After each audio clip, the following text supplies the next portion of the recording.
நம்ம பிள்ளைங்க நல்ல பிள்ளைங்களாக இருக்கணும், நல்ல வாழ்க்கை வாழணும், நம்ம பட்ட எந்த கஷ்டத்தையும் நம்ம பிள்ளைங்க படக்கூடாது என்று பொதுவாக எல்லா பெற்றோர்களும் விரும்புவதுண்டு.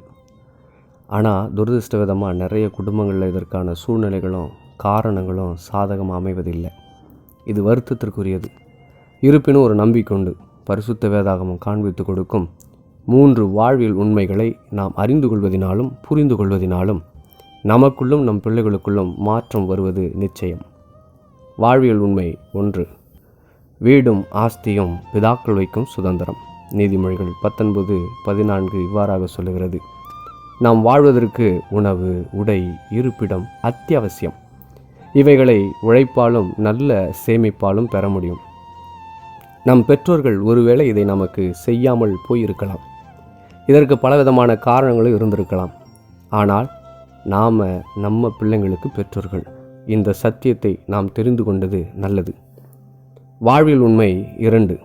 புத்தியுள்ள மனைவியோ கர்த்தர் அருளும் ஈவு. நீதிமொழிகள் 19:14 இவ்வாறாக சொல்லுகிறது.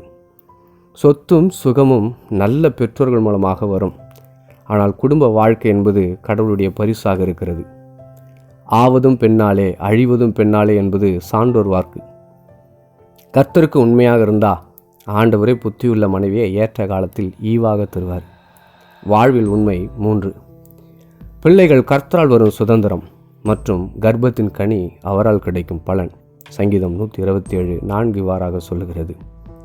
கர்த்தருடைய சுதந்திரமும் அவருடைய பலனுமாகிய நம்ம பிள்ளைகளை நாம் சரியாக வளர்க்கணும். நீதிமொழிகள் 22:6 இவ்வாறாக சொல்லுகிறது.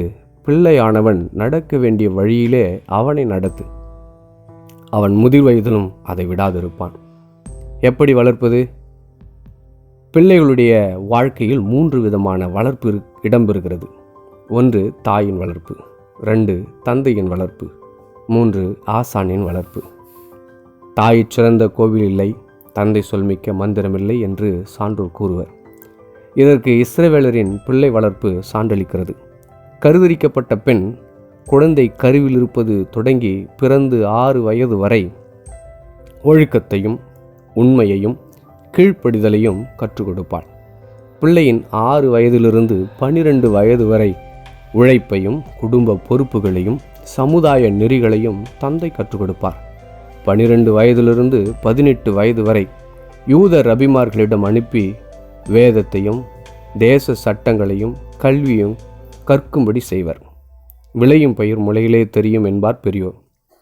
நம்ம பிள்ளைகளுக்கு முதல் உலகமே பெற்றோர்களாகிய நாம் தான். அந்த பிள்ளைகளுக்கு நம்பிக்கையின் அஸ்திபாரமாக நாம் தான் இருக்கணும். நாமும் நம்ம பிள்ளைகளை நம்பணும். நாம் நம்முடைய பிள்ளைகளை கடவுள் கொடுத்த ஈவாக பார்க்காததினால் தான் நம்முடைய கோபமும் நம்முடைய அணுகுமுறையும் அவர்களை தடம் புரள செய்துவிடுகிறது. பிள்ளைகளுடைய செயல்களில் குறைகளை மட்டுமே பார்க்க தெரிந்த நமக்கு அவர்களுக்குள் இருக்கும் நன்மையையும் திறமையும் பார்க்க முடியாமல் போய்விடுகிறது. இன்று டாக்டர் சர்வப்பள்ளி ராதாகிருஷ்ணன் அவர்கள் பிறந்த நாள். இந்த நாள் ஆசிரியர் தினமாக கொண்டாடப்பட்டு வருகிறது. ஒவ்வொரு மாணவர்களின் உயர்வுக்கு பின்னாக மறைந்திருக்கும் ஏணியாய் செயல்படுகிற உங்களுக்கு என் ஆசிரியர் தின வாழ்த்துக்கள். மாதா, பிதா, குரு, தெய்வம்.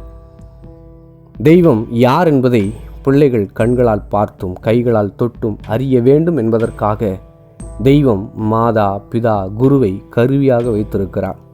நாம் கருவிகளாக இருக்க வேண்டும், ஆயுதங்களாக அல்ல. எனவேதான் வேதம் சொல்லுகிறது, நீ உன் தேவனுடைய வேதத்தை மறந்தாய், ஆகையால் நானும் உன் பிள்ளைகளை மறந்து விடுவேன் என்று. ஆகையால் நாம் தேவனுடைய வேதத்தை மறந்து விடாமல் கர்த்தருக்கு பயப்படும் பயத்தை பிள்ளைகளுக்கு கற்றுக் கொடுப்போம். பிள்ளைகளை பரிசாக தந்த தேவன் எல்லாவற்றையும் பார்த்து கொள்வார். God bless you.